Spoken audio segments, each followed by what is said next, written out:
சிங்காரவேலனுக்கு அரோகரா. என் குழந்தையே, நீ நேசிக்கும் உறவு உன்னை பற்றி என்ன நினைக்கின்றார் என்பது நான் சொல்கின்றேன் கேள். நீ நேசிக்கின்ற ஓர் உறவை ஒரு நாளும் நீ காயப்படுத்தாதே. அவர்களை இழிவாகவும் பேசாதே. அவர்கள் ஏதேனும் தவறு புரிந்தால் ஏற்றுக்கொள். என் குழந்தையே, தவறு ஏதும் செய்யாமல் இவ்வுலகில் யாரும் இல்லை. அவ்வாறு உன்னால் மன்னிக்க முடியவில்லை என்றால் நீ மௌனமாக விலகி வந்துவிடு, அல்லது மௌனமாகவே இருந்துவிடு. உன்னுடைய மௌனமே அவர்களுக்கான தண்டனை என்பதனை நீ முதலில் உணர்ந்து கொள்.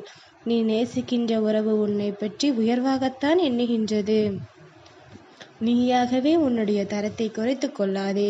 என் தங்கமே, உன்னை பற்றி உயர்வாக எண்ணினாலும் அதை உன்னிடத்தில் ஒருபோதும் சொல்வதே இல்லை. அவருக்கு அதிகமாக இப்பொழுது கோபம் கூட வருவது இல்லை. கோபம் என்பது எல்லாரும் ஏற்படக்கூடிய ஒன்றுதான். சில சமயங்களில் சற்று கூடுதலாக வரவிருக்கும். அதை பெரிதுபடுத்தாமல் அனுசரித்து பழகு செல்லமே. விட்டு கொடுப்பவர்கள் என்றும் கெட்டு போவதில்லை என்பதற்கு உதாரணமாக என் தங்கம் நீ இருக்க வேண்டும்.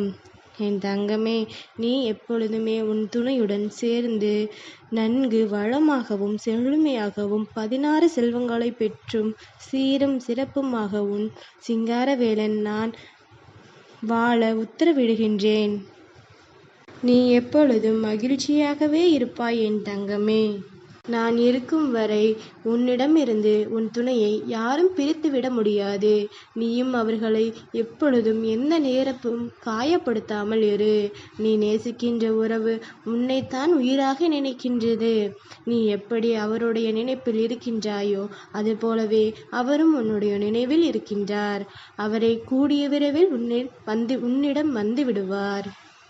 உன் அப்பன் சிங்காரவேலனை நீ முழுமையாக நம்பு. சிங்காரவேலனுக்கு அரோகரா.